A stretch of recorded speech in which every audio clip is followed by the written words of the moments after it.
Hi, welcome to episode 131 of Clotheshorse. I'm your host, Amanda.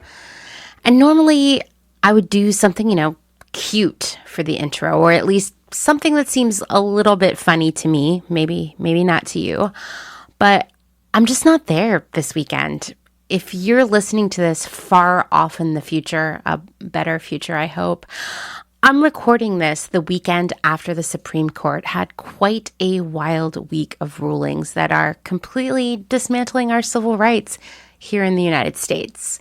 On Tuesday, the court got things rolling by ruling that Maine cannot exclude religious schools from a tuition assistance program that allows parents to use vouchers to send their children to public or private schools. Previously, parents were allowed to use those vouchers only for non-sectarian, meaning non-religious schools, separation of church and state. That's what was happening there with this policy. And if you don't live in Maine, this might not seem like a big deal, but this ruling could open the door for more cases that chip away at the separation of church and state. And that is not a place we want to be. On Thursday, the court ruled that suspects may not sue police officers who fail to inform them of their right to remain silent. That means that in the future, if an officer forgets to read a suspect their Miranda rights before arresting them, if you watch as much Law and Order as me, you have the right to remain silent, you have the right to an attorney, all of that stuff. They cannot be sued for it later. And this is a big deal because if officers don't really have to read people their rights, like they're not going to get sued if they don't, those people might not even know that they're under arrest and they could incriminate themselves. That's a really big, scary situation right there.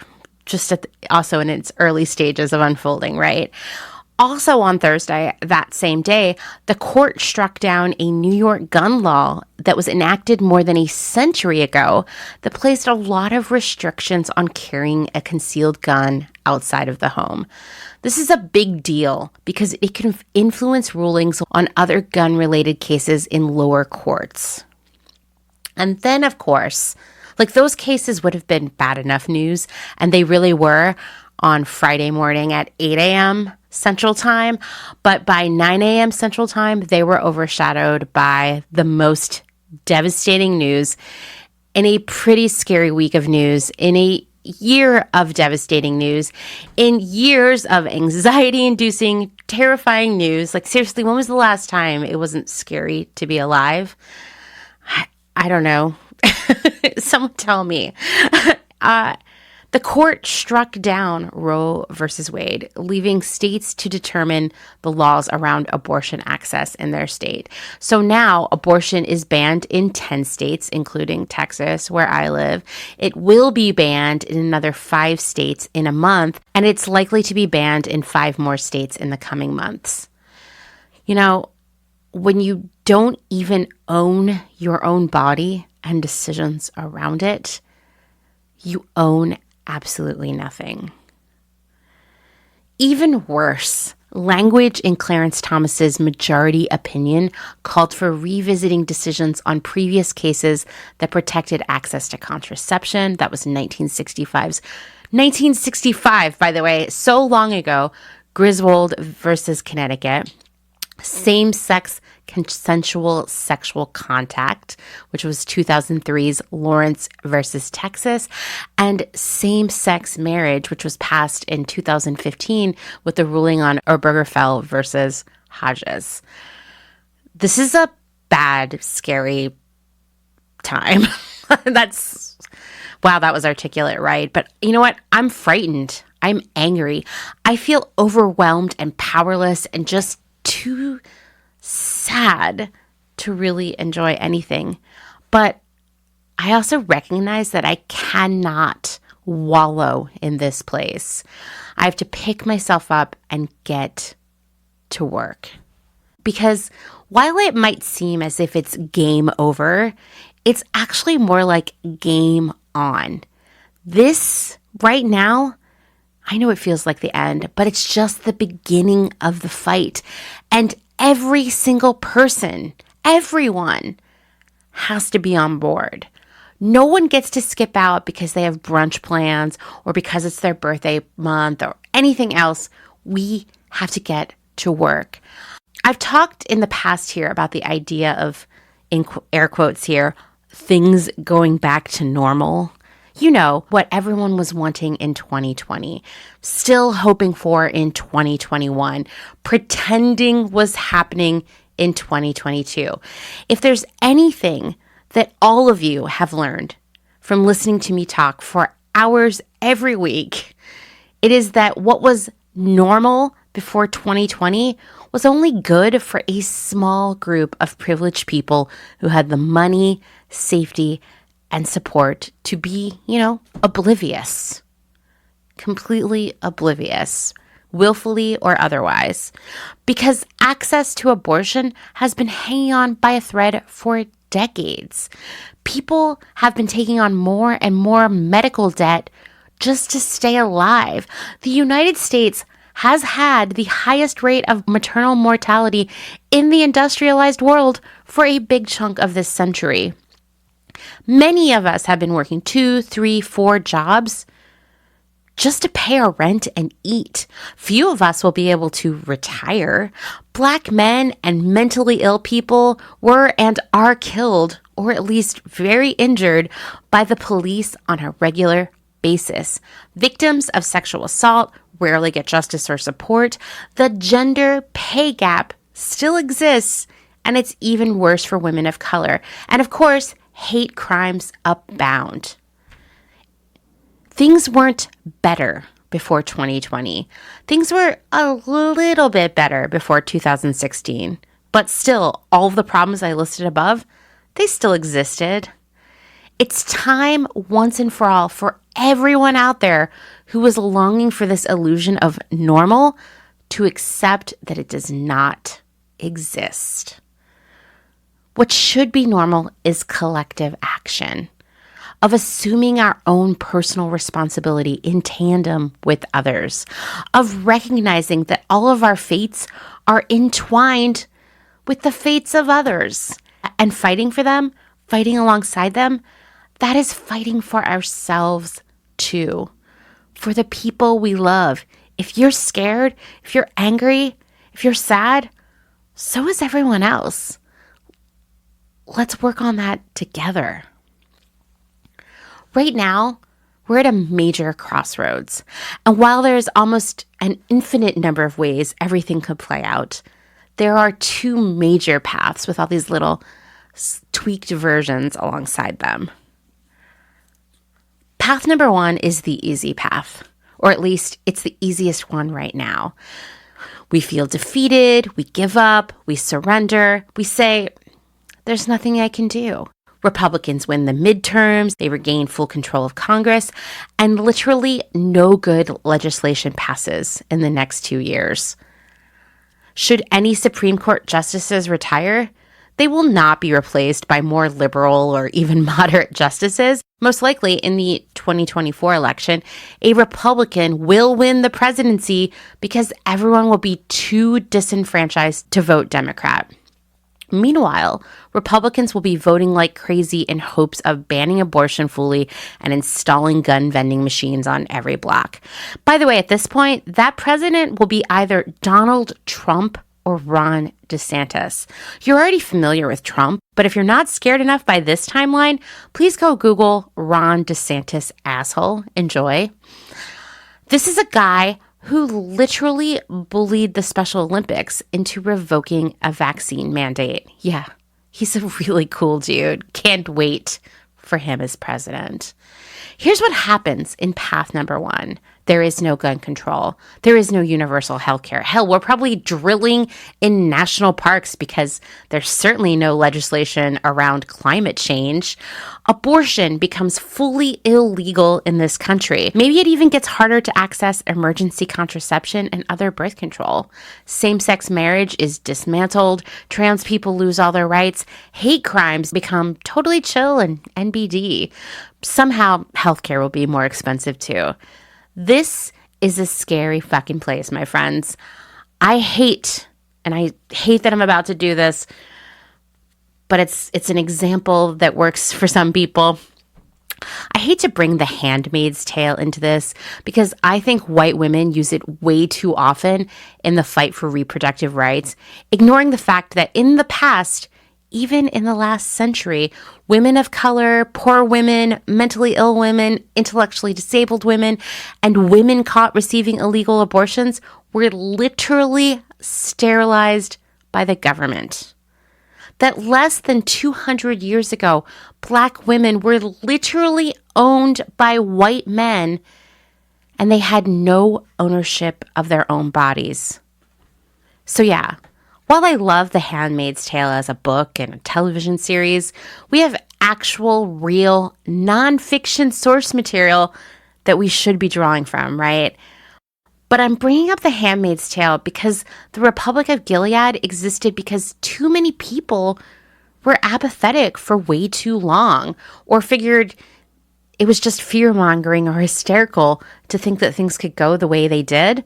Meanwhile, those who wanted to strip women of their rights and exterminate gay and trans people were putting in the work. They did it. They didn't give up.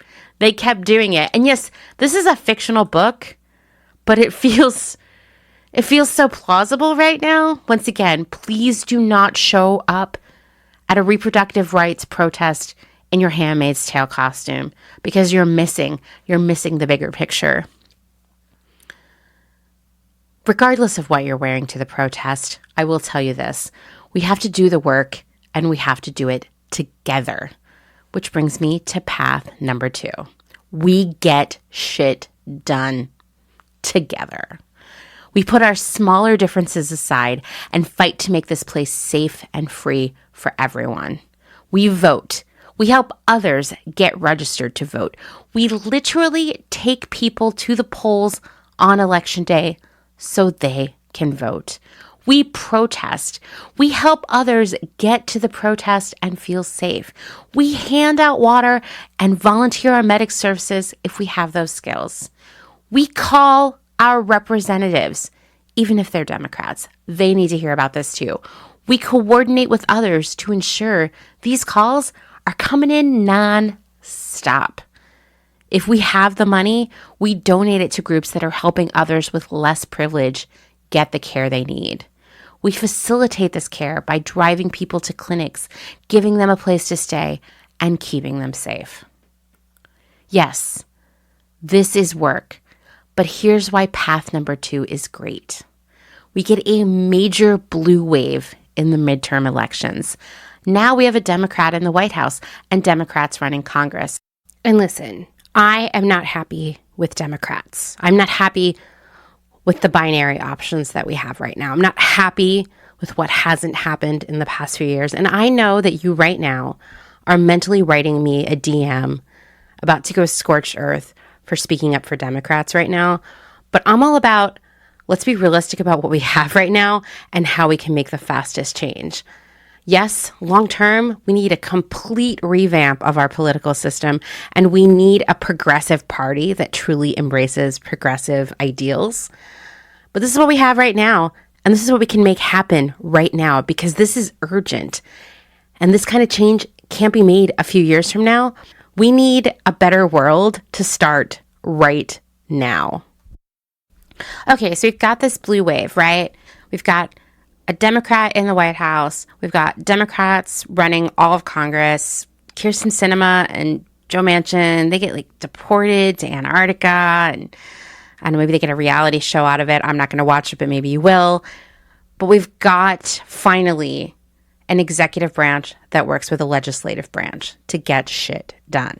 They pass legislation overriding the state's rights to ban abortion and same-sex marriage. And then the laws, man, they're so good. Access to abortion, same-sex marriage, gun control, universal health care, police reform, turning the minimum wage into a living wage, a revamp of the student loan and higher education system, EPR regulations for fast fashion, climate change policy. These will become the laws of the land. And they pack the Supreme Court to uphold these laws.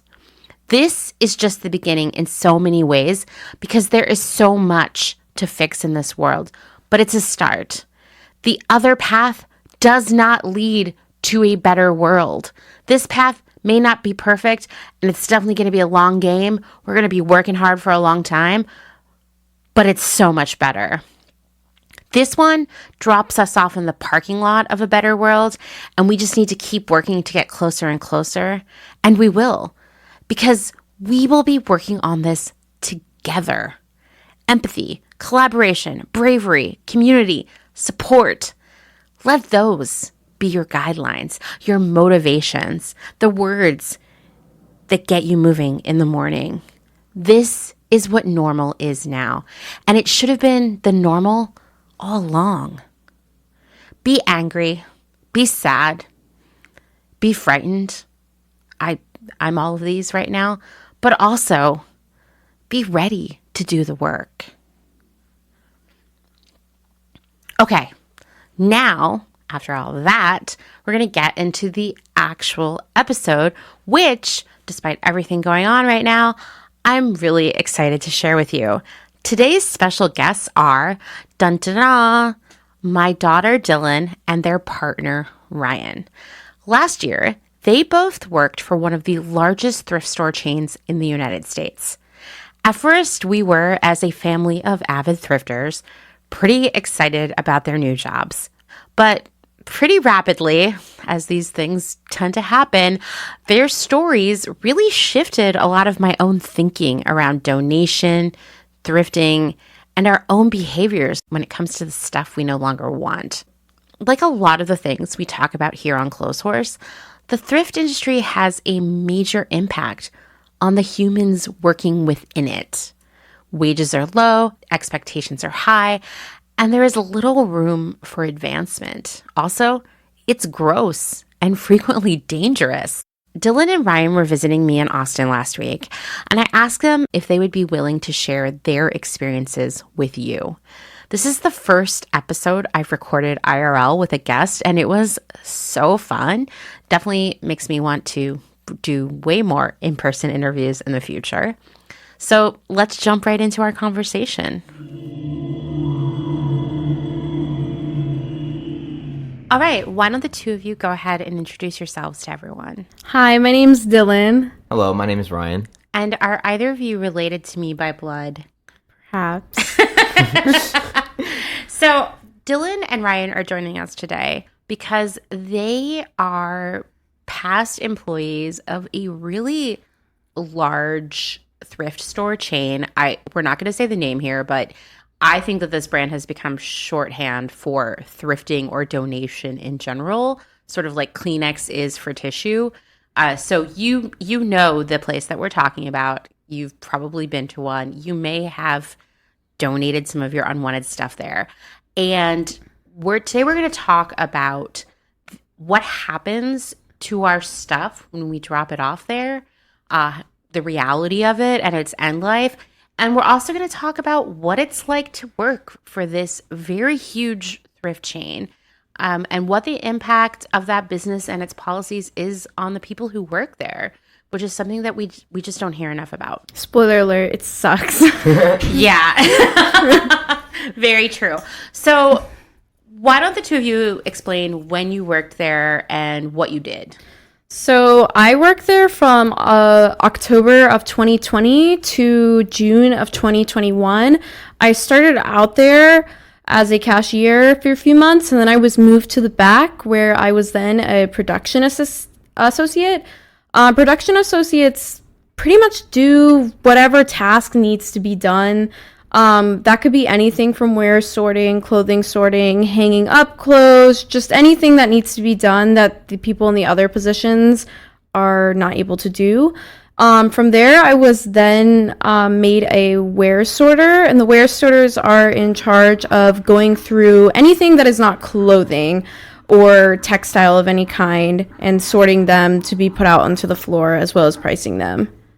I started March 2021 and left June 2021.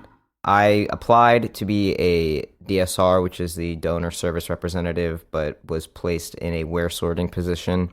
I was then probably a month later moved to the DSR position, which is taking in donations from the door, taking donations from off the truck, like raw wares, raw textile, and then again putting everything back onto the truck to be taken to wherever it is they take it to. So let's start with stuff arriving at the store. You know, this was a place that accepts donations in addition to selling. Not all thrift stores are like that, but I would say most locations of this chain do both.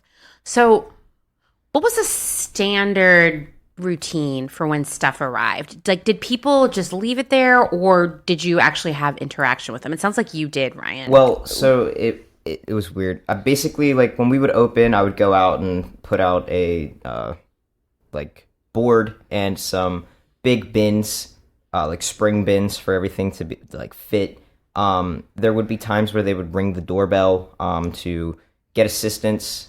At that point, it was kind of like peak pandemic, so we weren't really able to help them take things out of their cars. Or people would just simply ring the bell to let us know that they dropped something off, but other times people would just drop it off without telling us. They, a lot of the time, wouldn't put them in the bins where they were supposed to go. They would kind of just shove it under the railing onto the concrete stoops that they were, or just sit it out on the curb, not even going up the steps like they're supposed to, making it harder for my job to be done, really. Yeah, I mean, I do think, you know, this is something we talk about a lot on Clotheshorse, is that a lot of people use these places, whether they're bins or actual stores where they're dropping it off, as kind of like a dumping ground. It's really interesting to me. It's sort of like, oh, I'm going to go this extra stop to dump it here instead of in my trash.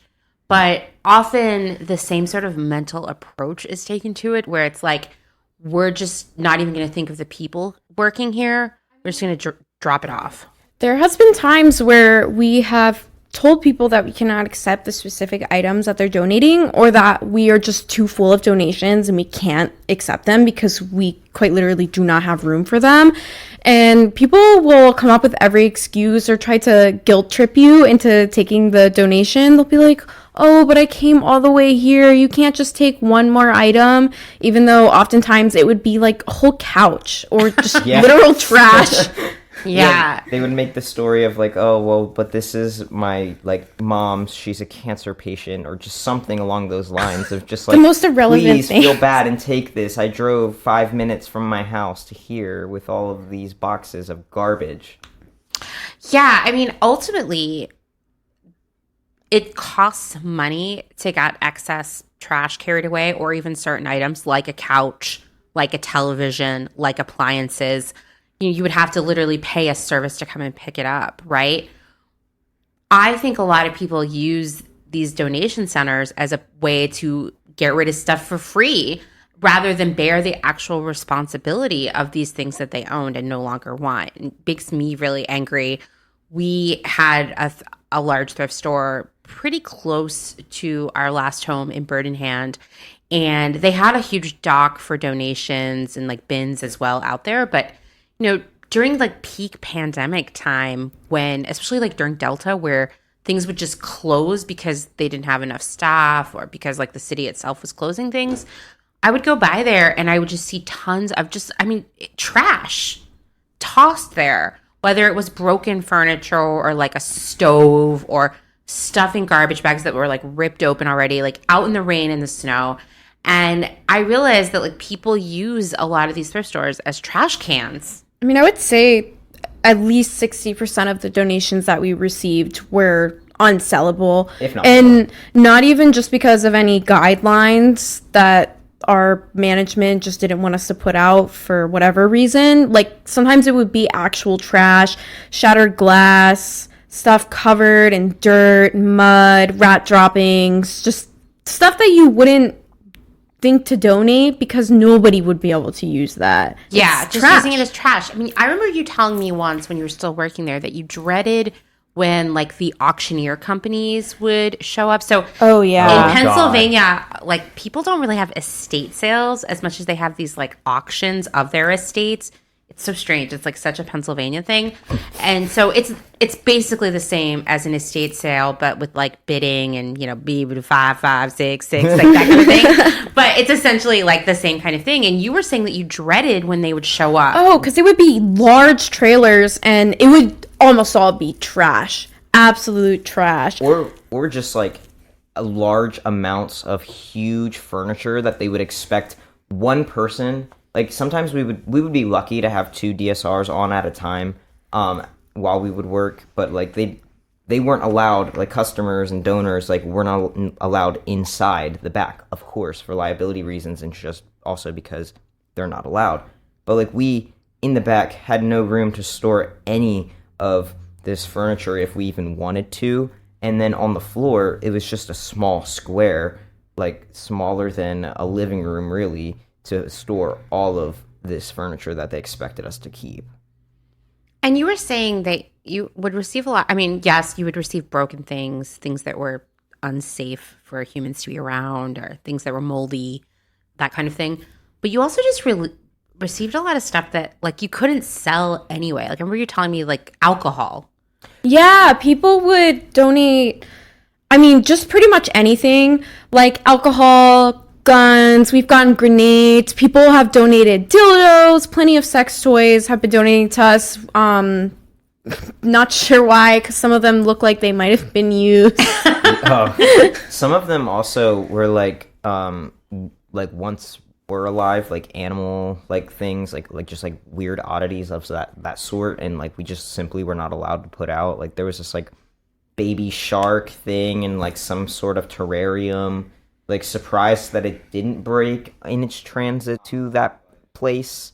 But yeah, it's weird. It's like once again it goes back to this idea that people are using these donation centers as like a, I don't know, like a dumping site, right? And so anyone with any common sense would know that most in fact, I'm just going to go ahead and say all thrift stores because I've never seen this anywhere.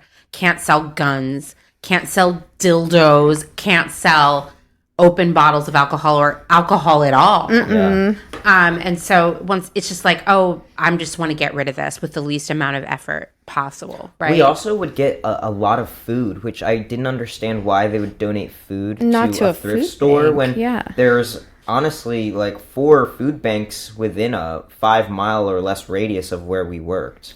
Yeah, it's I so lazy. have seen some other stores in this chain put food out on the shelves, but at our specific location, they didn't want us putting food out on the shelves. And I still don't see a lot of it, and I just think it would be way better if it was donated to a food bank. I also like I wasn't even like it was really unclear as to whether it was a rule itself or an unspoken rule of we're not allowed to sell this, or if it like Dylan had said, like if it was just strictly our store or not. I mean, everybody, if it was like a snack that I didn't have to cook, you're basically donating to Dylan because I would eat it. So like potato chips. not like a can of beans, but if like you donated fruit roll-ups, you bet I ate them.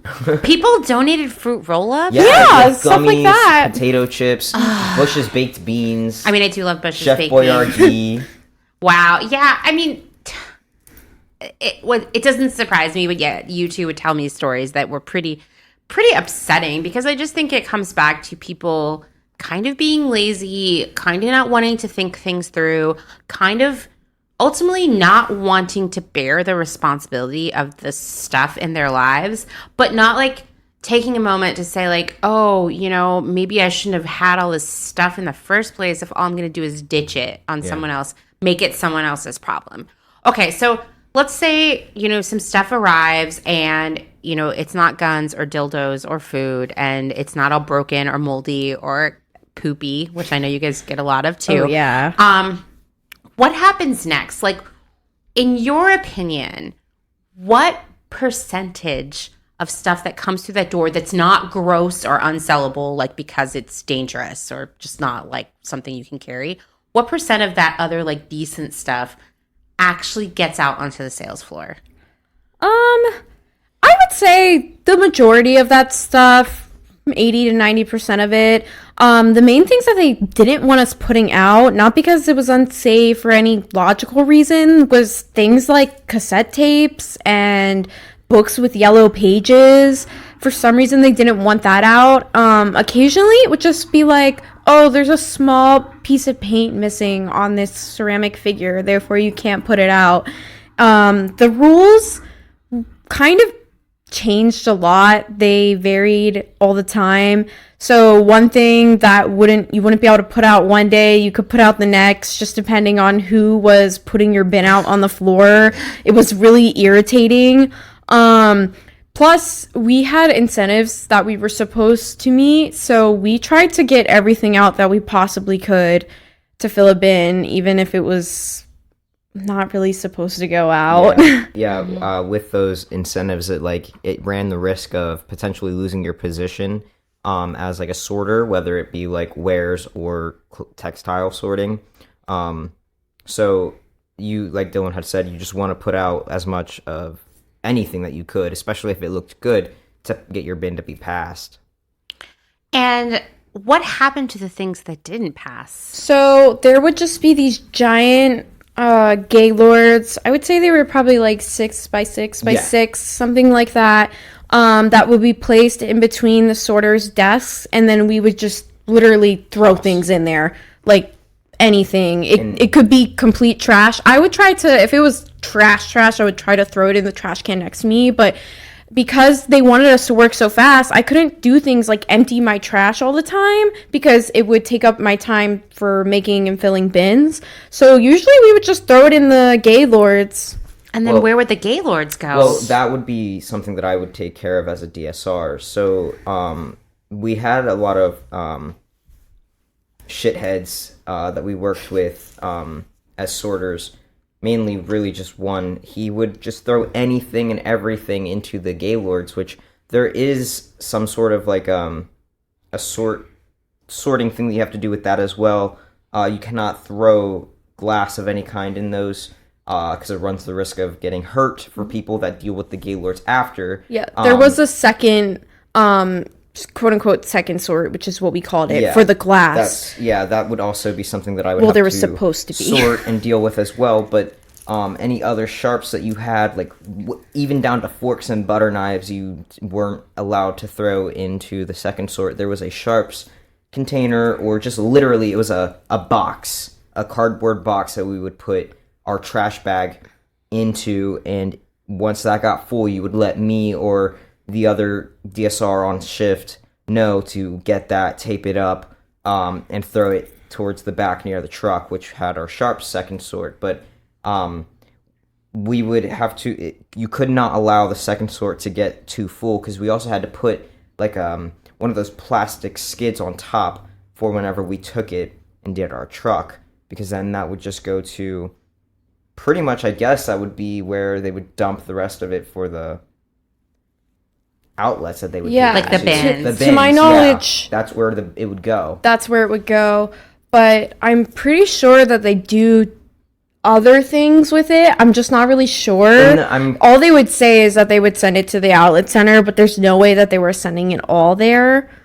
There was definitely some sorting going on in the back of those outlet centers with some of that stuff. Yeah, where it would be further. Yeah. So in the Gaylord, would you separate out textiles and clothing? So that's a completely different section in the back room. So all clothing is going to be in a separate second sort from the wares. And of course, people would oftentimes donate trash bags that had both textiles and wares in them. So DSRs, if they had time, would try to go through and separate the wares from the textile to make it easier on the wares sorters. But depending on how busy and the volume of stuff that we were getting that day, that wasn't always possible. Plus, you just sometimes miss it. So either way, whether a wear sorter or a DSR had to sort through them. If there was textile in the wares, we would have to walk it back to the second sort, or just give it to whoever is a clothing sorter back there to sort through then, because they weren't supposed to be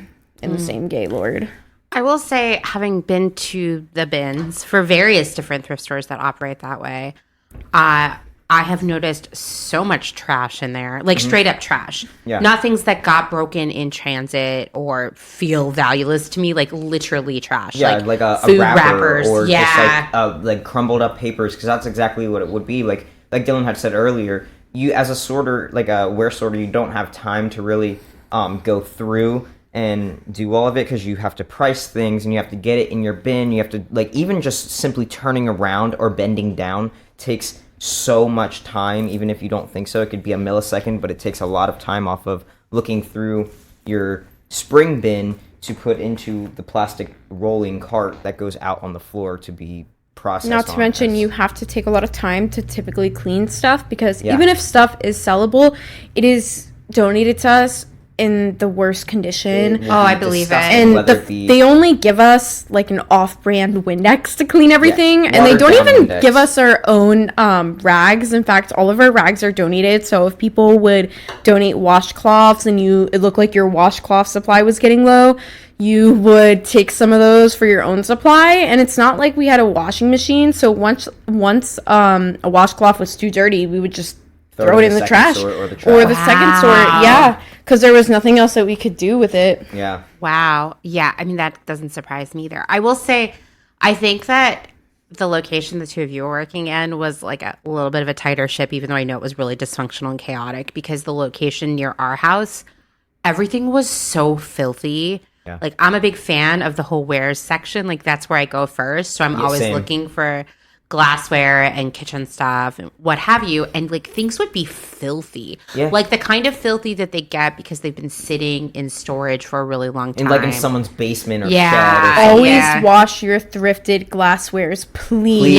Don't ever, seriously, anything of that ilk, for even if it looks clean, you need to wash it. It's not has Windex residue, please. So I thought it was really interesting that the two of you were cleaning stuff, because that's definitely not been my universal experience. Well, there's also some guidelines. Like, you can't just put anything in your bins. So someone else then puts out the bin on the floor for you, and then they have to sign off on it. And you can't have more than like 2 defective, even though the definition of defective in this case is very broad. You can't have more than 2 defective items. Otherwise, your bin fails and it doesn't count towards the amount of bins that you did that day. So say that you got 10 bins out, but one of your bins had 3 defective items in it, they would only be counted as 9 bins. So what would qualify something in the wear section as being defective? So something that would qualify that way would be anything like that's like cracking or breaking already, and then like being to be put out on the floor. Something in your bin that like literally has shattered, whether it be glass or like some form of like plastic item. That would be out of your control. Like, if that happened as the person was rolling it out onto the floor, right? Well, something like that wouldn't be like bad. Like, you wouldn't get in trouble for that, or like if it was somebody's fault, like putting it out. Like, production associate. But it very much so depended on who was putting out your bin, because something like I said earlier, like the pages of a book being yellow, you never knew when the pages were considered too yellow, because I mean, to me, even if the pages are extremely yellow, you can still read the book. Who cares? Why would that be an issue? It should be fine. But especially if it's a cool vintage book. I mean, people are suckers for that. We had a coworker who would come back and bring back all these slightly yellowed books, and he would chew me out specifically. And he would be like, "Next time, I'm gonna fail your cart if you put any more in these." Because meanwhile, somebody across from me puts out everything that's like dirty and disgusting, and only has 4 large objects in his bin, which is not allowed. Okay, so the bin thing is really, really stressful, but I do want to put a pin in defective. We're going to come back to that, because you've told Dustin some stories that make him tear up over. Oh, I know. So let's talk about the bins, because this is like something that clearly is like, I don't know, it's at the center of everything you do every day on this job, and it seems like it's a wild source of anxiety. Like, I'm feeling anxious just sitting here talking to you about it. So, okay, you've made it pretty clear that there's sort of like, I don't know, like a quota, a productivity target you have to hit. How many of these would you have to get out every day? Technically, we would have to get out at least 10 a day, but even somebody like me or Ryan, who typically excel in any of the jobs we have, were unable to meet that goal, especially because it was very dependent on how many wares we were getting a day. And even if you got a ton of wares through the door, that doesn't mean that they're not trash. Mm-hmm. And we are able-bodied people, and this place is known for hiring people who have disabilities. So I just feel like it was a really unfair quota for people to reach. And then they also had another thing put in place called an incentive where you could get a small bonus if you were continually making this amount every day. So at the beginning, that was 12 bins, and then they actually upped it to 14, which I can't even fathom because there has not been a single day where I have ever even gotten close to 14, and we oftentimes actually would resort to faking the tags and signing each other's tags so it would look like we were getting 10 bins a day, because no matter how hard you would work, some days you just couldn't even get 7. Yeah, and the thing with that is the reason of not being able to get those, meeting those goals was, like Dylan had said, about not getting wares that were even remotely good enough, or just not getting them at all.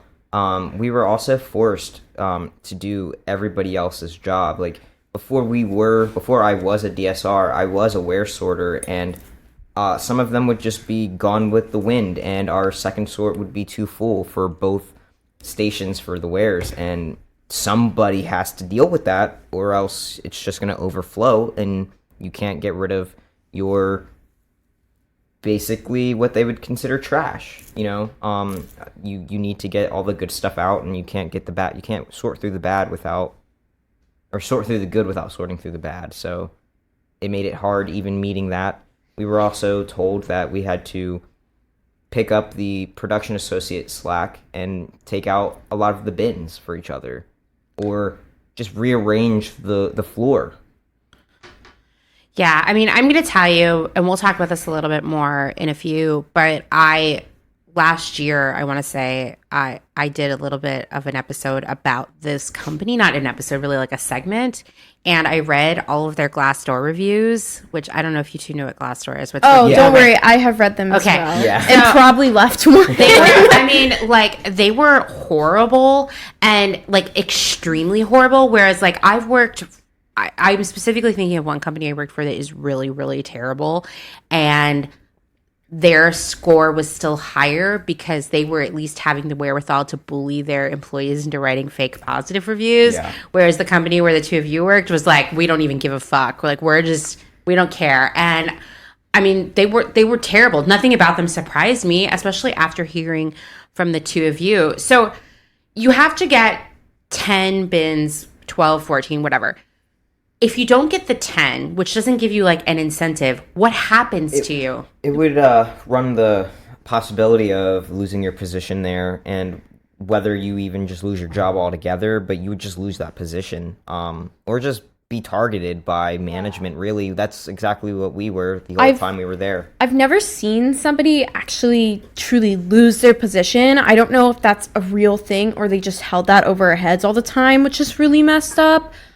But yeah, you would get oftentimes targeted by management. Like, for example, if you would be talking while you were working and they felt that you weren't being productive enough, you definitely would have somebody come up to you and complain about you simply talking, even though there was never a stated rule about talking to your coworkers. So that was not fun. I mean, as soon as I hear about a job where you get in trouble for talking to your coworkers, I mean, I've had that job too. I'm like, that's a shitty place to work.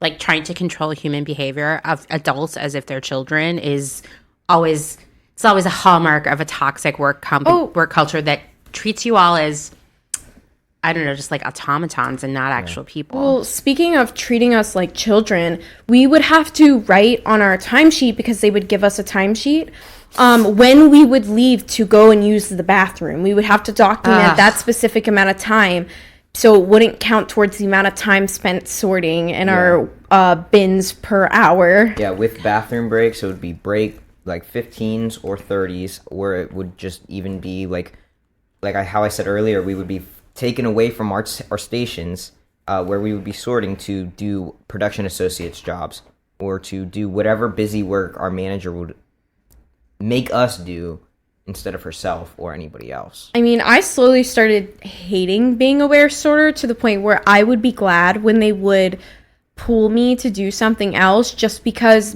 being a wear sorter was so stressful, because I never knew if I was going to reach 10 a day. And I was always really anxious that they would find out that we were faking our tags. So I would be happy to go and do something like hang clothes on a rack for the day, because I wouldn't have to worry about that quota. Yeah, no, it sounds really, really stressful. And like, how big are these bins? I'd say they're probably like, I don't know, probably like 2 feet by 1.5, and then it's pretty deep. So I'd say again like another 2 feet deep. And you were saying that there were a lot of rules, like you couldn't just fill it up with large objects. If you did, you would have to have it full from the bottom up. So of course you would have to have like a bunch of like your smaller items, and you can have like a couple of books and things like that to fill it up. And then any of your larger items, you could have like, I'd say it was probably like 2 or 3 large items per bin, maybe even less depending on how big. But like they would have to be at the top. You cannot have them start at the bottom. Everything else has to be smaller at the bottom, midway, medium size, and then everything large would have to be at the top.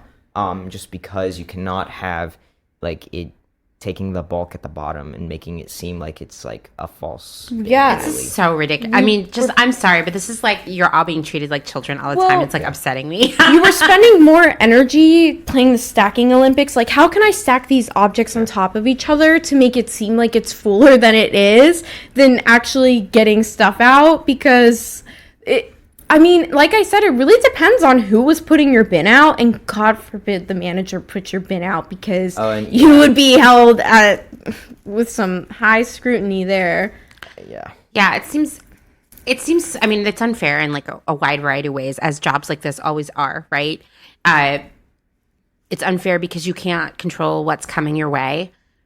If it was a slow day and no one dropped anything off, which could happen, right? Like if it was it happened a lot. Times than not. Then what would happen on those days? So basically, she Competition. had this ordering thing. She would do her order, which would be like she would order raw textile for people who are doing the like clothes sorting, which honestly didn't need to happen. We got more clothes than we did wares. There was always a ton of clothes being donated. Would just order textile, and it would really take up too much space in the back area, like in the back area where we weren't sorting, where it would just literally be Gaylords of raw wares or whatever, raw textile and things. It just like took up too much space. So she would order, and then we would get this like, we would have a really slow day. So we would be going through the raw Gaylords. And the thing with that is like, if the DSRs aren't getting the bins for the wear sorters fast enough, it would be it would be a competition for the wear sorters to run back quickly to get a good bin or to go through a good raw wares Gaylord. And the thing with that is they would just kind of leave it in disarray, and our manager would get mad if we didn't go through it all, which would be a waste of time because at the bottom of the barrel is just garbage. And once again, this is supposed to be an environment for people who aren't able to work other jobs, and yet we were expected to lift really heavy items, sort through broken glass, compete with each other essentially. Like, how can you literally grab things out of a tall Gaylord and sometimes have to jump in?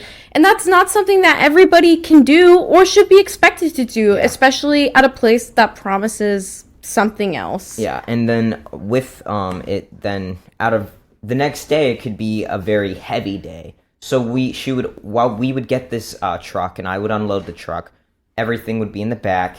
I would go through it, try to unload these Gaylords as fast as possible because we reuse them for our second sort once they're all unloaded. And so if we're having a really busy day the next day, our back room is full of raw textile that we just got from, I don't know, DC or something. And then our stuff that would be coming in from donations, because the next day, of course, we're thirsty for donations. Then it's just dropped off all the way to the street, like, and then we have no say as the DSRs or as the sorters to say like, hey, we have no room for this, can we stop taking these donations? We need to get like approval from management even though we have no room to walk. To clarify, they can send their excess donations to other stores in the chain. So the stuff could be shipped off, but it just never was a really great system because, like he was saying, we would have a ton of donations one day, so management would decide that we wouldn't need to order any raw textile or wares for the following week, especially wares, and then we would be dry. So where were these raw textiles and wares, meaning unsorted, right? Well, they would kind of be sorted from like these like bigger, like much larger donation centers, but not sorted to the point because you would still get garbage in them. They would just put like, basically when we would have an excess of donations from our door, we would put everything in these Gaylords and write raw wares or raw textile on them so we could get them out of the way, and not like if we didn't have room to put them for people to sort through, like if we say had only like 2 sorters that day, of course they're not going to be able to go through all of it at that time, whereas like if we had the 4 like on a full shift, you know what I mean? So we would put them in these Gaylords and then get them ready to go on the truck to ship to other, like Dylan said, to other stores. So that's basically what they would do. They would ship them, like if they had an excess that week, they would ship them to other stores, which would be like us that week or something like that. And it's really interesting because I think this is something that the average person would not know. I think that they think when they're dropping stuff off at one of these stores that it's going to be sold back to someone in the community. But the reality is it's being moved around all over the place to kind of maximize sales. Yeah, it can really reach anywhere in the Keystone or even other states, genuinely. Let's take a moment to thank some of the incredible small businesses who keep Clotheshorse going via their generous Patreon support. Selena Sanders, a social impact brand that specializes in upcycled clothing using only reclaimed, vintage, or thrifted materials from tea towels, linens, blankets, and quilts. Sustainably crafted in Los Angeles, each piece is designed to last in one's closet for generations to come. Maximum style, minimal carbon footprint. Shift Clothing out of beautiful Astoria, Oregon, with a focus on natural fibers, simple hardworking designs, and putting fat people first. Discover more at shiftwheeler.com. Late to the party, creating one-of-a-kind statement clothing from vintage, salvaged, and thrifted textiles. They hope to tap into the dreamy memories we all hold. Floral curtains, a childhood dress, the wallpaper in your best friend's rec room. All while creating modern, sustainable garments that you'll love wearing and have for years to come. Late to the Party is passionate about celebrating and preserving textiles, the memories they hold, and the stories they have yet to tell. Check them out on Instagram at Late to the Party People. Vino Vintage, based just outside of LA. We love the hunt of shopping secondhand because you never know what you might find. Catch us at flea markets around Southern California by following us on Instagram at vino.vintage so you don't miss our next event. Gabriella Antonis is a visual artist and an ethical trade fashion designer. But Gabriella is also a radical feminist micro-business. She's the one-woman band trying to help you understand why slow fashion is what the earth needs. The one-woman band to help you build your own brand. She can take your fashion line from just a concept and do your sketches, pattern making, grading, sourcing, cutting, and sewing. The second option is for those who aren't trying to start a business and who just want ethical garments. Gabriella Antonis will create custom made-to-measure garments just for you. Her goal is to help one person of any size at a time, including beyond size 40. To inquire about this serendipitous intersectional offering of either concept, DM her on Instagram to book a consultation. Please follow her on Instagram and Twitter at Gabriella Antonis. And that's Gabriella with one L.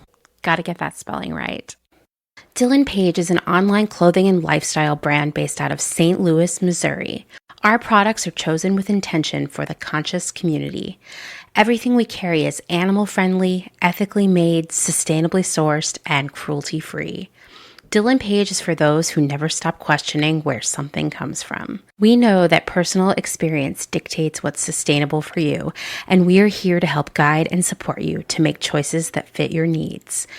Check us out at dylanpage.com and find us on Instagram at dylanpagelife&style. Salt Hats, purveyors of truly sustainable hats, hand-blocked, sewn, and embellished in Detroit, Michigan. Find us on Instagram at Salt Hats. Gentle Vibes Vintage. We are purveyors of polyester and psychedelic relics. We encourage experimentation and play not only in your wardrobe, but in your home too. We have thousands of killer vintage pieces ready for their next adventure.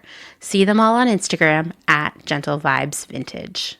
Thumbprint is Detroit's only fair trade marketplace located in the historic Eastern Market.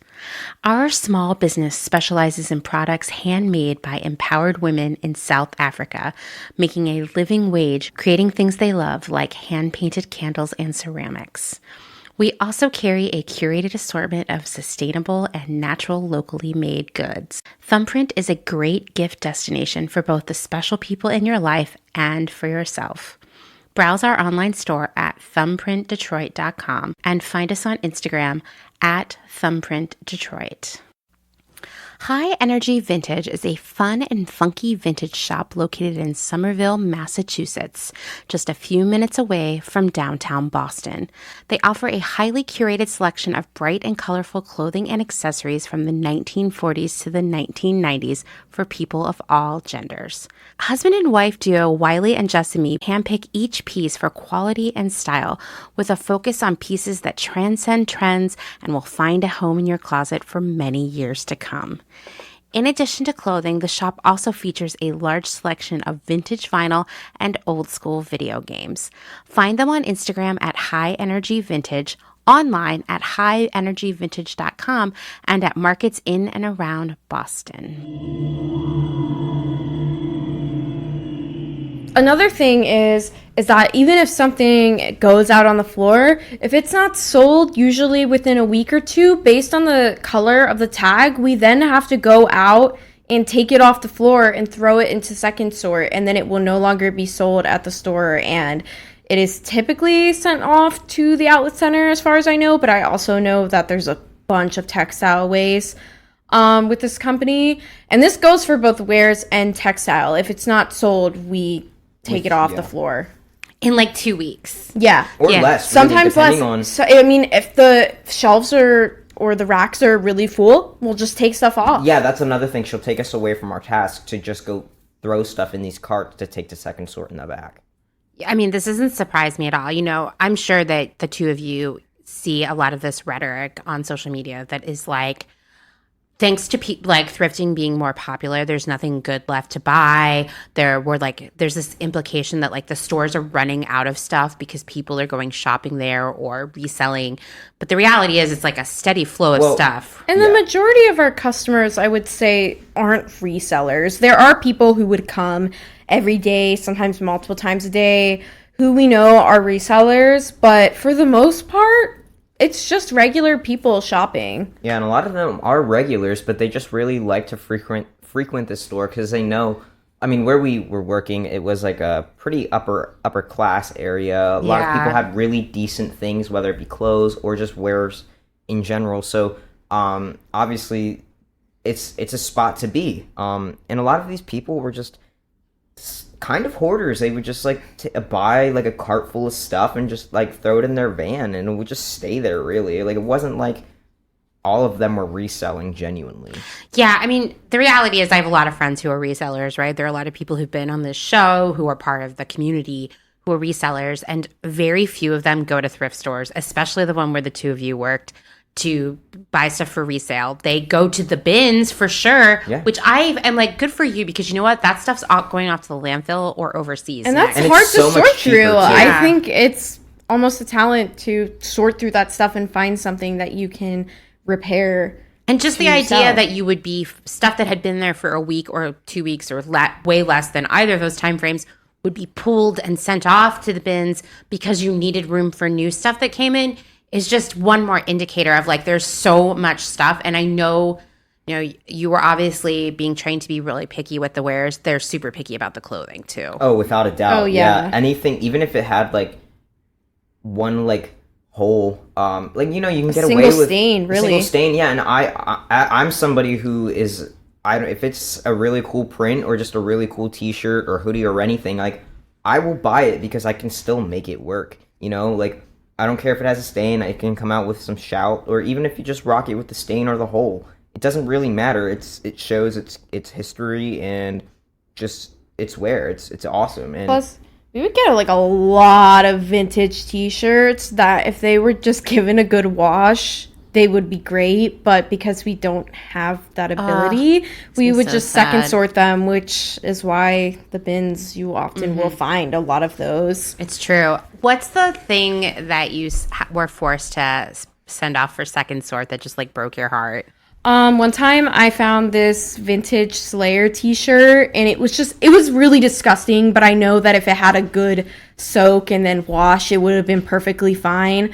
But it made me so sad because I knew I was never going to see that t-shirt again. Yeah, I know that one really broke Dustin's heart. Yeah, that one hurt me because I was just like, I mean, you could have easily I still think about it. Yeah, you could have easily just like figured out a way to get away with that one, really.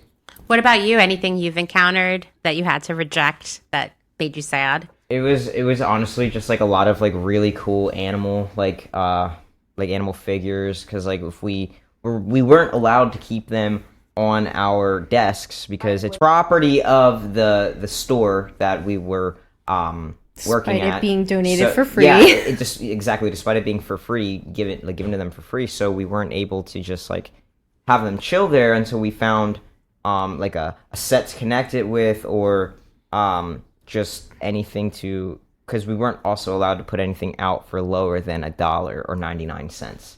So like it wouldn't be able to be like 50 cents or 25. Like apparently there's no value in that. So let's talk about the pricing, because this is another one when people are getting riled up on social media and want to scapegoat someone, that resellers or new secondhand shoppers are scapegoated for rising thrift store costs. Now, I've already like debunked that here on the show. It has nothing to do with inventory availability, which I know you two will agree with. There's ample stuff out there. There's not a shortage. So who determines the prices of the things as they go on the floor? Did you do that as wear sorters? Yes, that was our job. However, we were continually pushed by management to raise the prices, and it wasn't for the sake of resellers.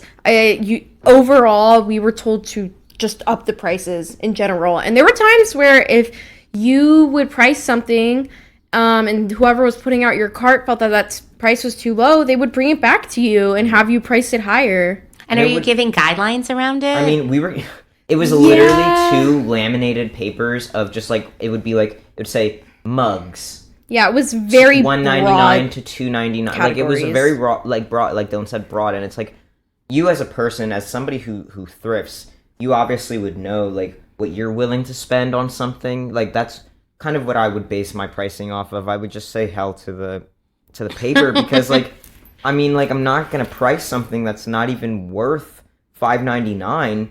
You know, like to be $6.99 or more, you know? Right. So, and that's what they would force us to do. And it's just like disgusting because it's all about profit, obviously, not about... It's not like we had a long period of time to ponder upon each item and it's worth, like, you have to slap that sticker on there. Real quick and throw it in the bin.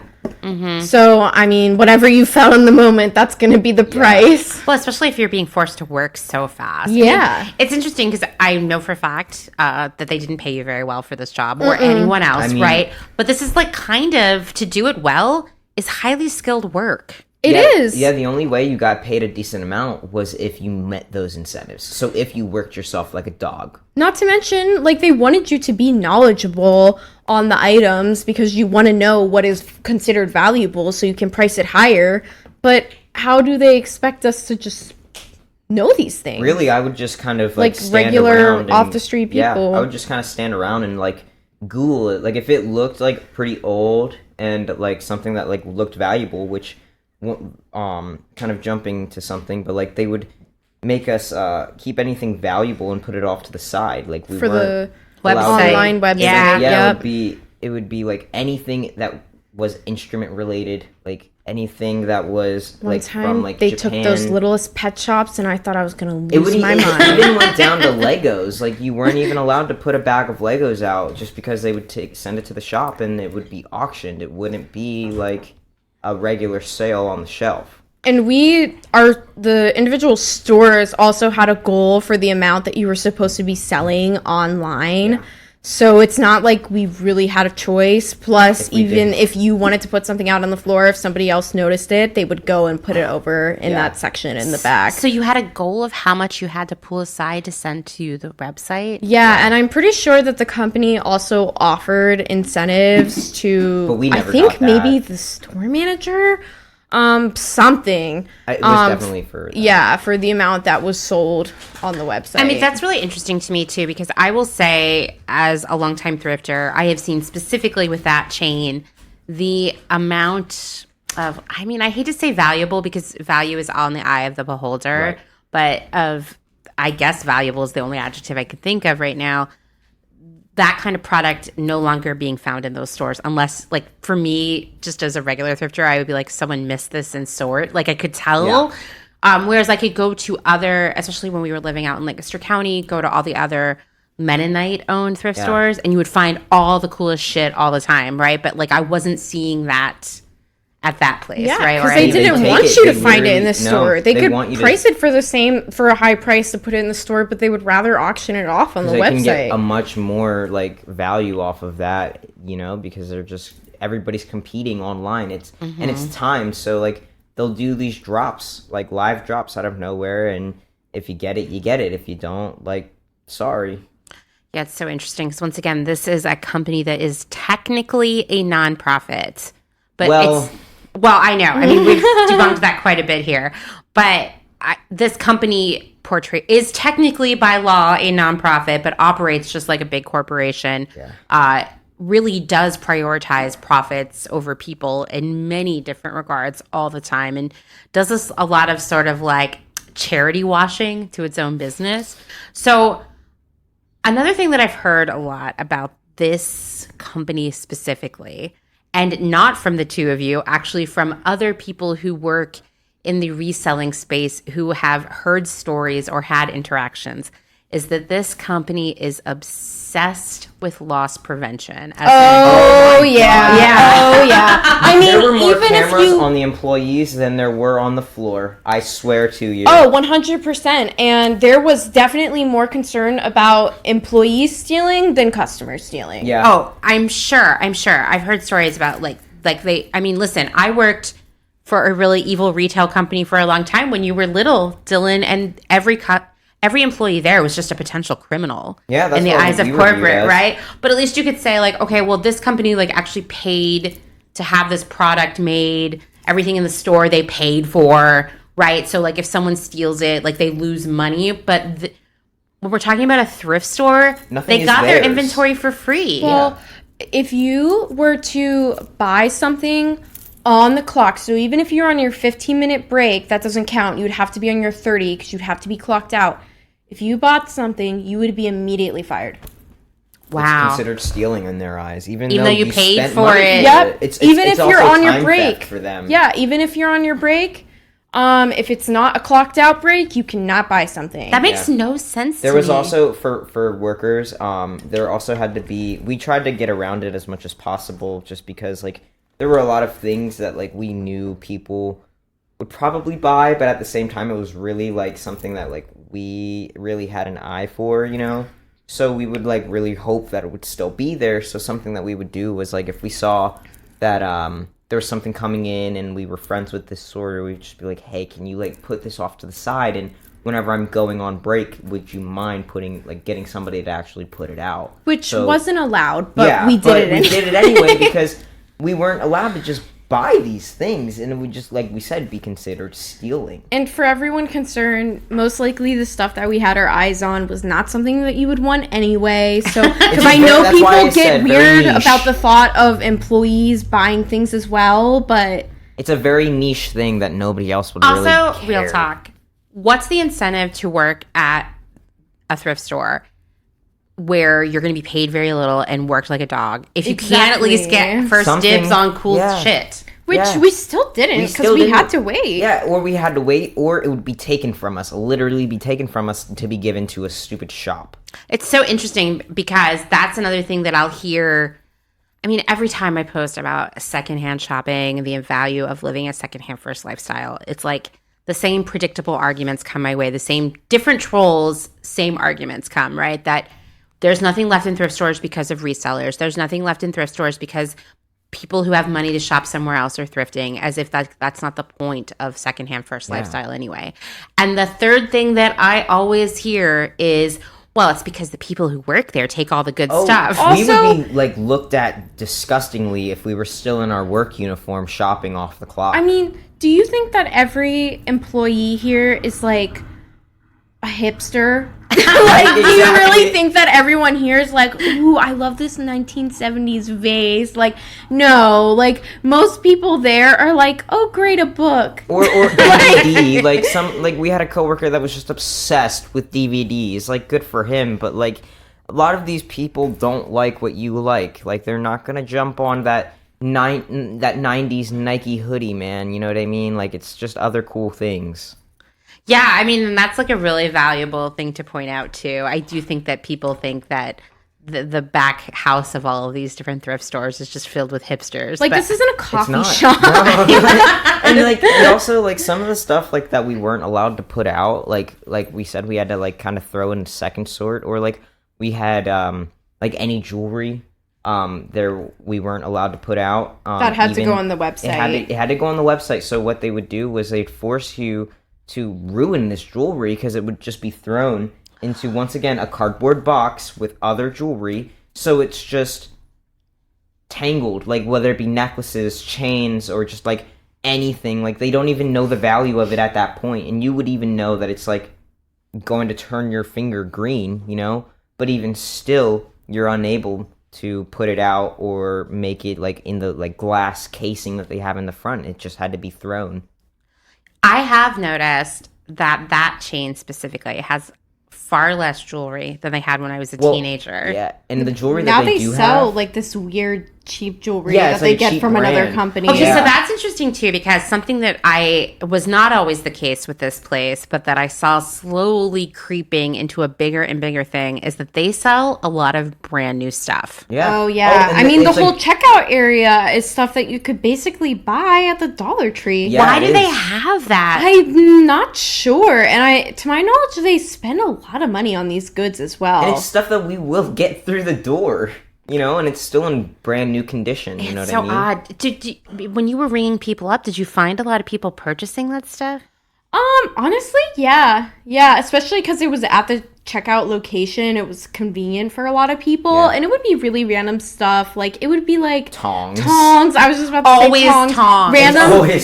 Random kitchen stuff. Like, really bad skincare items. Like, really bad makeup wipes and...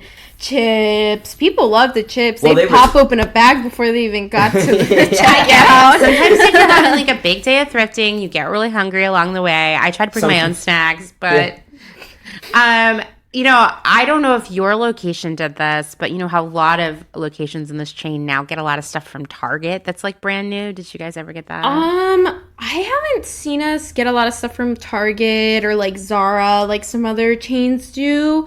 However, I do know that's a thing at other stores. Yeah, I mean, when we went to that, remember we went to that Salvation Army in Lancaster, and it was like 2 aisles of just Zara? I mean, even in the one that we go to in that same area where we worked, they had a ton of Zara, like a lot of Zara, and they uppriced it. Oh, like, totally. It was like $100 for this one Zara jacket. And it was all like extremely flawed. Yeah, like it was already pilling or something, you know what I mean? And what's interesting to me is that I know that stuff at both the Salvation Army in Lancaster and the one in Mechanicsburg, Pennsylvania, that's what we're talking about, that was being shipped in from somewhere because there are no Zaras in Central PA that I'm aware of, right? I know of. No. Right. I mean, and just to think about how many Salvation Army stores there are in the United States, for all of them to have enough Zara overstock, markdowns, whatever it was, to fill 2, 3, 4 aisles. Yeah, and it's gross. It's gross. It's really gross because I said 2 aisles at Lancaster, but that was in the women's section. You go over the men's, there were like 2 more aisles. Yeah, there was like 4 sections for the men's. It was insane. I had no idea that was even a thing. Right. I mean, for one, that's taking up space that could be for like quality secondhand goods, right? And 2, it's Zara and these other fast fashion chains using thrift stores as a dumping ground as well. Yeah. And I mean, maybe these thrift stores are paying a little bit for that stuff, or maybe they're getting it for free, but it's pretty ridiculous. But even the thing with that is that, like, we would go, like, if on a good month, maybe we'll go, like, twice or 3 times, you know, to a thrift store, and we'll see the same, like, things of Zara, like, every time we would go. It's always ripped apart. I mean, I don't know anybody who would buy any of that, especially because it's being sold at retail price, like $60 and higher for things that the threads are all coming loose, there's stains, there's already holes, pilling. It's paper thin, like it's awful. And it's still in the thrift store. It's not even in the Zara. Yeah, I know. The Zara one is really interesting to me because when we would go to the Salvation Army in Lancaster, I would see like 20, 30, 40 of the same dress or pair of pants or whatever. And some of it I kind of recognized from Zara from like previous years. And I haven't bought anything from Zara in a really long time, but as I talk about on the show a lot, like back when I was at my last job before the pandemic, I was thoroughly depressed all the time and I would constantly scroll Zara to make myself, I don't know, distracted. And I specifically remember this pair of pants that I ordered and that I couldn't even get my foot in the leg hole because they were so poorly made. And Dustin was like, well, maybe they're children's. And I was like, no, they're adults. But then I was sort of like gaslighting myself and I went back on the site and like, no, they were adult pants. I remember seeing those pants that had been from Zara at this point, like 3-4 years ago at that Salvation Army, like 20 pairs of them that you cannot get your foot through the leg hole. They were like, remember me, Amanda? Yeah, it was really traumatizing, very triggering of a dark time in my life in which I wondered if my feet were too big for pants. I felt that.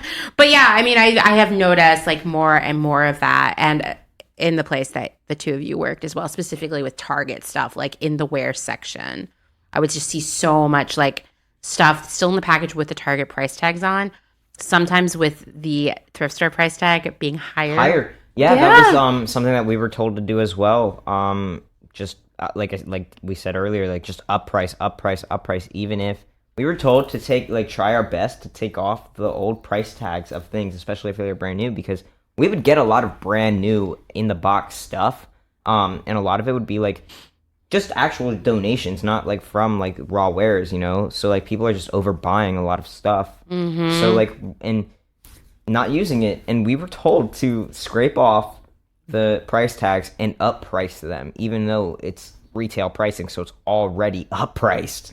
Right. And once again, it's not because there was a shortage of stuff to put out there that you were like, oh, we need to mark this up because we have too little to sell. It's because our manager told us to. Because of greed. Right. Yeah. Right. Because of greed. Right. So, okay, let's talk about what it's like to work there, because as I mentioned, I read the Glassdoor reviews. Nothing surprised me. Honestly, it reminded me so much of the horrible retail job I worked when Dylan was a baby that I was like, oh, good to know that this place is like an asshole convention as well. Yeah. Were you paid a lot of money for this job? No. What did you start not at, even Dylan? Close. I started at $9.75, I believe, for a cashier. And the highest I was ever paid there was $11. I started at 10 as a wear sorter, and then once I finally was able to get my promised position in my interview, I was up to $11.25 to do pretty hard labor in the summer months and with very, very minimal air conditioning in a very humid state. Which I was told that they thought that I was incapable of doing the DSR position. Even though that's what you did. Yeah, even though I did it, I just didn't have the title or the pay. And I also believe this was because all of our DSRs were male. Yeah. But they were like, no, you can't. Why would you want to do that, Dylan? You can't do that. Like anything for the $1 raise. Yeah, right. It was stupid. Also, not really with our pay, but our PPE that we were given was very minimal as well.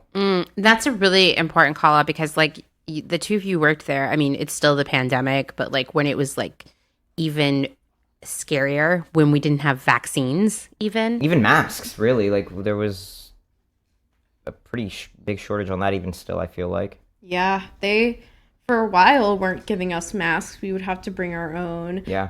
The one thing that they would supply pretty readily is the gloves that they would make us wear, but because the price tag stickers would stick so badly to the gloves as well as the tape. We would oftentimes cut holes in the fingers of the gloves to make it easier so we could be more efficient in our work, which of course kind of defeats the purpose of the gloves, which are supposed to protect us from stuff like broken glass, among other things.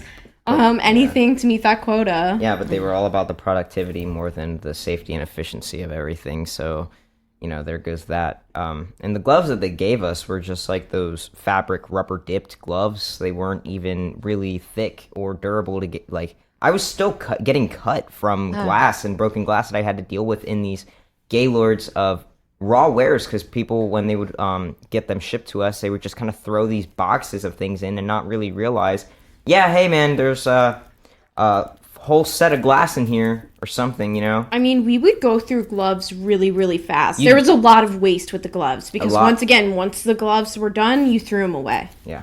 Yeah. I mean, it's I guess it doesn't shock me, but like, once again, this thrift corporation is not in the business of environmentalism, right? This is not about sustainability at all. And so, of course, they're not giving you reusable cloths to clean things. Of course, like the same thing, they're not giving you reusable gloves. Of course, they're not cleaning these things on site, like in a washing machine. If you're enjoying this episode, then this is a great time to remind you that my work here at Clotheshorse is made possible by the support of listeners like you, just like NPR, and these great small businesses. Please go give them your support. Blank Cass, or Blanket Coats by Cass, is focused on restoring, renewing, and reviving the history held within vintage and heirloom textiles. By embodying the love, craft, and energy that is original to each vintage textile as I transfer it into a new garment, I hope we can reteach ourselves to care for and mend what we have and make it last. Blank Cass lives on Instagram at _Cass, and a website will be launched soon at blankcass.com. Located in Whistler, Canada, Velvet Underground is a velvet jungle full of vintage and secondhand clothing, plants, a vegan cafe, and lots of rad products from other small sustainable businesses. Our mission is to create a brand and community dedicated to promoting self-expression, as well as educating and inspiring a more sustainable and conscious lifestyle, both for the people and the planet. Find us on Instagram at shop_Velvet Underground or online at www.shopvelvetunderground.com. St. Evens is a New York City-based vintage shop that is dedicated to bringing you those special pieces you'll reach for again and again. More than just a store, St. Evens is dedicated to sharing the stories and history behind the garments. 10% of all sales are donated to a different charitable organization each month.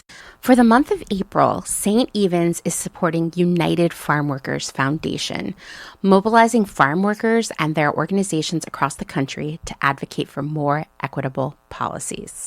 New vintage is released every Thursday at wearstevens.com with previews of new pieces and more brought to you on Instagram at wear_st.evens. That's Wear St. Evens. Country Feedback is a mom-and-pop record shop in Tarboro, North Carolina. They specialize in used rock, country, and soul, and offer affordable vintage clothing and housewares. Do you have used records you want to sell? Country Feedback wants to buy them. Find us on Instagram at Country Feedback Vintage and Vinyl, or head down east and visit our brick and mortar. All are welcome at this inclusive and family-friendly record shop in the country. Republica Unicornia Yarns, handmade yarn and notions for the color obsessed, made with love and some swearing in fabulous Atlanta, Georgia by head yarn wench Kathleen. Get ready for rainbows with a side of giving a damn. Republica Unicornia is all about making your own magic using small batch, responsibly sourced, hand-dyed yarns and thoughtfully made notions. Slow fashion all the way down and discover the joy of creating your very own beautiful hand-knit, crocheted, or woven pieces. Find us on Instagram at Republica_Unicornia_yarns and at www.republicaunicornia.com. Picnicware, a slow fashion brand ethically made by hand from vintage and dead stock materials, most notably vintage towels. Founder Danny has worked in the industry as a fashion designer for over 10 years, but started Picnicware in response to her dissatisfaction with the industry's shortcomings. Picnicware recently moved to rural North Carolina, where all their sewing and accessories are now designed and cut, but the majority of their sewing is done by skilled garment workers in New York City. Their customers take comfort in knowing that all their sewists are paid well above New York City minimum wage. Picnicware offers minimal waste and maximum authenticity. Future vintage over future garbage. Cute Little Ruin is an online shop dedicated to providing quality vintage and secondhand clothing, vinyl, and home items in a wide range of styles and price points. If it's ethical and legal, we try to find a home for it. Vintage style with progressive values. Find us on Instagram at Cute Little Ruin. The Pewter Thimble is a curated secondhand shop based out of Rome, Italy. Owner Desiree Marie Townley has a background in costuming and makeup for dance and opera, and focuses on dressing for the character you want to be in the world. Curated collections are dropped in a story sale and always have a specialized theme, like the color palette of Starry Night, the film classic Casablanca, and the children's novel The Secret Garden. Desiree works with local artisans, and pieces are rescued from markets and rehabilitated and resold with worldwide shipping.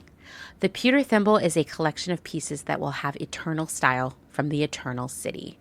Discover more on Instagram at The Pewter Thimble. There are a lot of myths, especially for people who are not avid thrift shoppers, that you've actually helped me debunk a little bit. Like one, this is like a really obvious one, but sometimes people are shocked to hear this. You do not wash the clothing before you sell it. No. Right? We don't know why it smells like that. It's so weird. We don't know why it has that smell. It's so odd, but it's universal, right? We don't spray it with anything. The only like, thing nothing. we spray, like people might think, like some thrift stores might spray their like plush, like stuffed animals, but we don't even do that. It's literally only certain pillows that aren't deemed plushies, and couches or chairs. But we weren't even putting out many couches at our location because we had no room, you know? So. Well, I have noticed that chain specifically almost never has furniture anymore. I think it's also because when you get furniture in, you have to spray it with this solution for bed bugs, and we were told that we couldn't take big items like that because of the amount of that solution that it would use. So I'm guessing that this company just doesn't really want to pay for us to have more of that, because that, to my knowledge, was the biggest reason. Well, and this company is just known for cutting corners, so if they can cut costs, obviously they will. I mean, it bums me out because I think probably a lot of totally decent furniture ends up in the landfill then, or abandoned places and then goes to the landfill. Yeah. And a lot of these furniture pieces that we were like refusing was like nice vintage pieces, you know, like whether it be chairs or small love seats that we were just kind of forced to throw out, you know. Yeah, no, I mean, a lot of stuff just, like, is ending up being trashed because they won't accept it. Like, I know they won't accept televisions either, and there's a certain, like, kind that, like, will take, like, plasma or, like... like, or nice TVs, but, like... I mean, smart like, TVs, if you will. We would kind of get a good amount of those. Like, there was a day where we actually got, like, 3 TVs, which was really surprising, but, like... Who is donating their plasma TVs that often? You know what I mean? Well, I hope they aren't. I hope that people could use a TV for more than a couple years. Well, but we know that people are terrible sometimes about that kind of stuff. Another thing is like holiday decorations. Did you guys see a lot of those? Oh my gosh. I mean, there was a pack away specifically for Christmas decorations. We would do that with Halloween and other holidays, but for the most part, there was such an extreme amount of Christmas stuff to the point where, like, pretty much every day we would receive Christmas stuff, and it was really, really irritating when half the wares you got that day were all Christmas decorations. Well, I'm, like, triggered thinking about it. So they don't count then towards your bin? No, we can't put them out until the Christmas season. There was something that if we got, I thought, what was it? 4 boxes of pack away gave you an equation to a bin. Yeah, like you had to have like a ton of But you Christmas have to stuff get for them to count that it. day. You have to get 4 boxes of Christmas packaway. So Not- you're wasting your time. And on you have to 4 ask a boxes of manager packaway. to sign off on it, and they're always hard to find. So. Yeah, like and something else you had to ask your manager for was gloves, tape, anything of that sort. Because guess they locked it all up. Of course they for did. whatever reason. So they that did. would inhibit your productivity for that day as well. And it would take like 7 times to ask the same manager for said glove or tape. I mean, in my experience, a company that treats you like children or criminals or both is always rotten. It's like they're showing who they really are, which are like rotten, distrustful people. Yeah. You know, who would do nefarious things if given the chance. Like that's basically what they're revealing who they are. Yeah, and I mean, like they were doing some nefarious things with those chances, honestly. Yeah. Well, do you have anything to say to people about, like, one, we'll start with this, what gets donated and how they could do better as people who are donating? Please go through your garbage. Do not just donate your torn up papers. There was literally a time where I had to help this woman whose first language was not English, which is okay, but she just literally brought boxes and boxes of paperwork. And it all just got thrown out.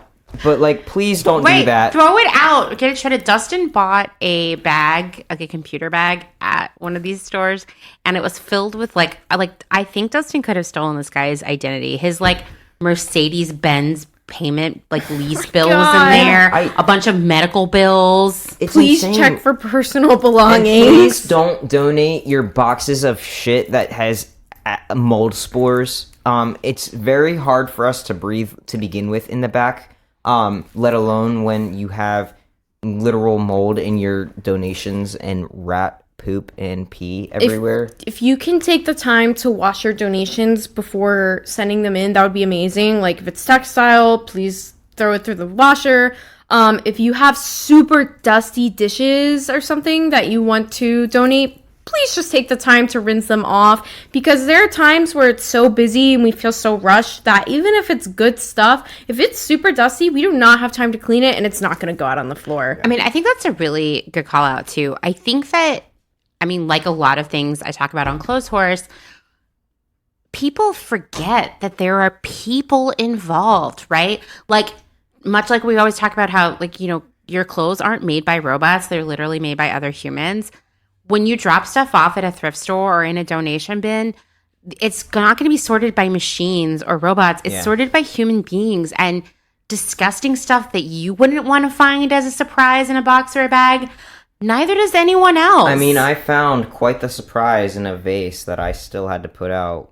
I mean, if you wouldn't buy it, don't donate it. Yeah, that's the golden rule. I mean, If you wouldn't even touch it, don't donate it. Yeah, if you think that it should go in the garbage, it probably should. It just takes up too much of our time to just kind of go and sort it and then to just throw it away. Like, it's all just garbage. Yeah, well, it's not a garbage bin. Yeah, we're not a landfill. I mean, it goes to it eventually, but we're not the landfill. We're just the middleman. I think that both of us have also been injured from people donating, like, broken glass and stuff like that. Yeah, I've been cut multiple times with broken glass and not really given proper... With gloves cleaning. on. Yeah, with gloves on. Fingers uncut. Yeah, it really forced me to go to Walmart to get 5 like packs of just gloves for myself, like just thicker gloves to just go through, you know, because like I can't trust these gloves, and even doubling up wasn't enough. Yeah, I think that's a great call out. Like, don't throw this stuff in bags and boxes like it's trash unless you think it is trash. In that case, put it in the trash. But if it's legit something that you think has value to other people, pack it up as if you were packing it to move yourself. Yeah. Just pack it safely and don't put everything together. Your clothes, wares, and glass items don't need to go together. Yeah. It takes no time to just grab some recycled paper or even paper towels if you want to use paper towels or something, anything, newspaper. Wrap it up, please. Your clothes don't need to be the wrapper for your glass and things like that. Yeah, separating those two is really great. It's a really huge help. Gives us a lot of time to not do that. But Yeah, if you wouldn't want to touch some of this stuff, why would you donate it? Also, another thing, if an employee working or like a DSR is working on that day and telling you that this is something that we cannot accept because it is hazardous, or we just really cannot put it out as something that will go to the garbage, so could you please just do that on your own? Please do that. Do not just put it in the dock behind the store, or just leave it, pull around and leave it after we walk in. It is very rude, and it just takes more time for us to figure out what the hell I'm gonna do with this item. If your child had explosive diarrhea in their underwear, please do not donate them. Because I have come across so many poopy underwear, and I'm not just talking about skid marks. Like, they've been through something. Just throw it away. Like, yeah. I don't know if, like, people feel better that they're just donating it to a thrift store, but guess what? It's going to go in the trash when you could have just thrown it in the trash. And you're looping someone else into this. I know. Possibly putting people at health risk. Exactly. Well, and we're already put at such a risk whenever we're dealing with... I mean, I literally pulled out a dead mouse out of something that I then also put onto the floor. So whoever bought that vase, I hope that you clean that one out. Why would I want to go through some soiled Scooby-Doo underwear? I knew they were Scooby-Doo. Sorry, That's It's either Scooby-Doo or Spider-Man, typically. Sometimes Dora. I mean, yeah, once again, like, people sort this stuff. And sorry, poopy underwear are garbage. Unless you want to try to clean them at home yourself, go for it. But, like, don't pass the problem on to someone else where it becomes a health risk. And it's like passing your trash on to someone else. Yeah, I mean, I just don't understand why people donate stuff that is so soiled. I mean, I get there might be some kind of misconception that we have washing machines or something, but even if we did, why would you donate stuff? Like, would you think another child should wear that? I mean, it's a hazmat situation. Yeah, we do not get paid enough to deal with hazmat situations on top of having to clean the public bathrooms all the time. So. Yeah, and like, just please... Just don't donate underwear to begin with unless they're in a brand new pack. It is really just not something that sells often. It honestly just gets thrown away anyway. Like, it might go out onto the floor for a day, a couple days, but it's not something that gets bought. It just sits there. So just don't do that. Same with socks. Please do not donate the nastiest socks you can find. Yeah, if your socks were white do not and are now donate black. your husband's Hanes socks that he's worn for 20 years. Like, they've had enough life. Just throw them away. Yeah, not everything needs to be donated. If it looks like you're not going to wear it, then somebody else probably won't either. I mean, I think that's a great call out. Like, ask yourself why you're donating this. If it's makes you feel better, it shouldn't. Yeah. But if you actually look at, like, it's about being thoughtful, right? Like, does this item actually appear to be something that other people would find desirable, and not just one person, but like a lot? Go for it. If it's something that you're donating because it's trash, or because you are disgusted by or wouldn't use because of like the condition it's in, don't donate it. If you are donating it because like you're in a different place in your life or it doesn't fit you anymore, or you've just changed as a person, fine. Also, stop donating printers to thrift stores. A lot of them like just don't work, and it's really hard. And computers. And computers. The stuff that, like, I'm not I'm not really advanced in that, but like the stuff that's within it is really hard to recycle for us that work in these thrift stores. It's in printers especially, like, the glass breaks so easy. And that is one thing that cut me really bad, and I have PTSD from that. So please do not donate those. And the majority of the time, they don't even work. If you know it doesn't work, why would you donate it for somebody to buy for it to not work? That's just rude. Yeah, totally. And I would say most places at this point have like a technology donation center where like these things are actually like refurbished or harvested for parts or whatever. Go that route. Once again, like, I think that a lot of people use donation as just a means of getting rid of shit in a really efficient, fast way, just like throwing stuff in the trash. And ultimately, like, being mindful and thoughtful about what's going to happen to the things you don't want anymore. You know what? It takes more effort than one stop dumping. I mean, we would always say at some point, you're not donating because you're ditching. You're ditching. Like, you don't get to, like, relish in the feelings of donating to needy people when you're donating trash. Well, you're dumping trash. The thing with a lot of these customers or donors within this company, especially, they will ask for the notorious paper so that they can use it as a tax write-off. But the things that they're donating... You can't even really do anymore? Yeah, the things that you're donating don't even equal the $300 minimum. Honestly, it's all, like I said, garbage. Also, you don't get to have a complex for donating things. I hate when people think that because they're donating anything, they're an amazing person, but really, it doesn't mean anything. Like, thank you, but you at most, here's a pat on the back. Yeah. You do not deserve an award for donating something to a thrift store. Exactly. Because we have come across a lot of donors who seem to have that kind of complex and then in turn think that we should treat them like God because they donated something. They're always wearing that specific outfit too, honestly. It's just, you know who you are.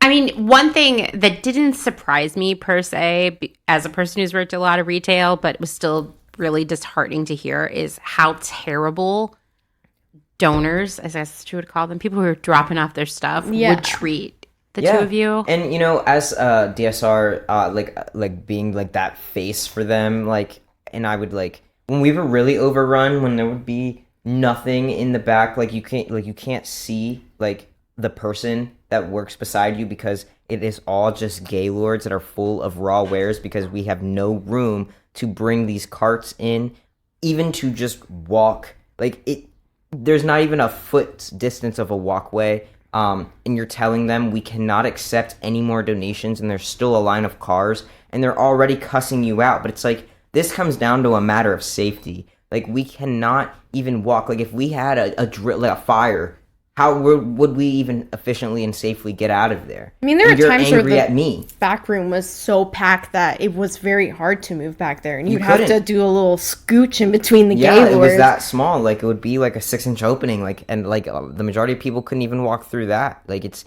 unsafe, and for people to just expect that we should take their garbage, because that's exactly what it would be. Like, it's just unfathomable. Like, we can't even walk, and you expect me to say, okay, yeah, you know what, you're the exception, I'll take it. And there's still stuff sitting on the concrete stoop that I still have to bring in, let alone the shit that you want to drop off or dump. No.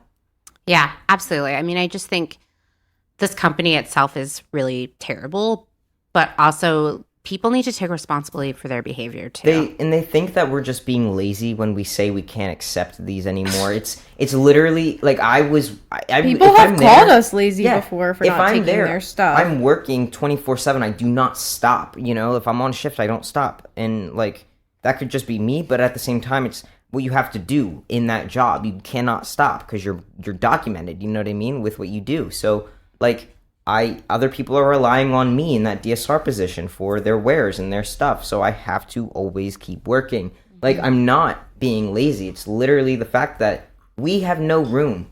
We cannot continue to take this stuff. If you want, I would direct them to other stores or other places that will gladly take their things. Oh, well, I already just drove all this way. What's another 2 minutes out of the way? That's not good for me. Yeah. Yeah, it sounds like working retail to me. Well, do you two have anything else to add that you would like people to know or to think about before they pack up that trash bag full of their unwanted things?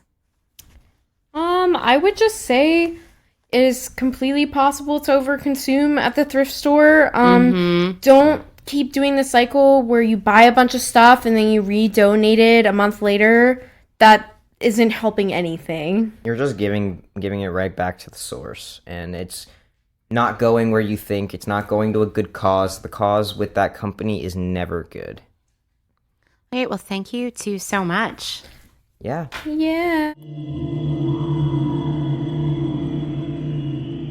Thank you again to Dylan and Ryan for taking the time to share their stories, and also for being all around great guests. I know I'm a little biased here, but wasn't that great? If you've worked in the thrift industry and want to talk about it, please reach out to me. The more we share our personal stories, the more we educate other people around us and open their eyes and change their way of thinking. Stuff comes in and out of our lives. Our circumstances change. Our sizes change. Where we live and what we need, it changes. No one is expecting you to keep the same things for your whole life. If you can, that's great. But we have to revisit the lifespan of our belongings because ultimately, both the creation and the disposal of these items impacts so many people. So many people. Next week's episode will be all about how we can more mindfully rehome our unwanted items. I'm really loving this series about circularity and how it plays into our lives, and I hope you're enjoying it too. One last thing, it's just a reminder that the 2-year anniversary of Clotheshorse is coming up. It's just a few weeks away. This time 2 years ago, I was finishing up episode 1. I didn't even know how to edit audio. What a crazy 2 years it's been. I have a special episode planned to commemorate this auspicious occasion. I'm going to share my own path from fast fashion to Clotheshorse, my journey, if you will. I receive a lot of requests for that, and I'm finally just going to do it, even though I hate talking about myself. I'm trying to get more comfortable with sharing myself with all of you. Guess what? I want to hear more about your journey too as part of this celebration, if you will. What made you start to care more about sustainability, particularly in regards to the things you wear? What changes were the most difficult and what were the easiest? How do you think slow fashion could be more accessible to others? And how do you find yourself making changes on a regular basis? Do you have any tips for others? You can learn more about how to record, where to send it, all the details in the show notes. Go check it out. But the deadline, I have to tell you, is rapidly approaching. It's Friday, July 1st. And so far, I've only received one submission. You know, for my 10th birthday, I planned a slumber party at my house, and no one showed up. I am still feeling that pain, which is pretty depressing. So please submit an audio essay. Was that pitiful enough? I could get more pitiful if you'd like. Okay, on that depressing note, in a super depressing week, thanks for listening to another episode of Clotheshorse. Researched, written, hosted, edited by me, Amanda Lee McCarty, a person who had a slumber party that no one came to. That's what therapy's for. I'm still working on it. If you like what you're hearing, please leave a rating or a review on Apple Podcasts. And most importantly, tell a friend, because collective action, community, that's what's really going to change the world and make it a better place. If you'd like to support my work here on Clotheshorse, please check out patreon.com/clotheshorse-podcast. And thanks, as always, to my other half, Dustin Travis White, for our music and audio support. Bye.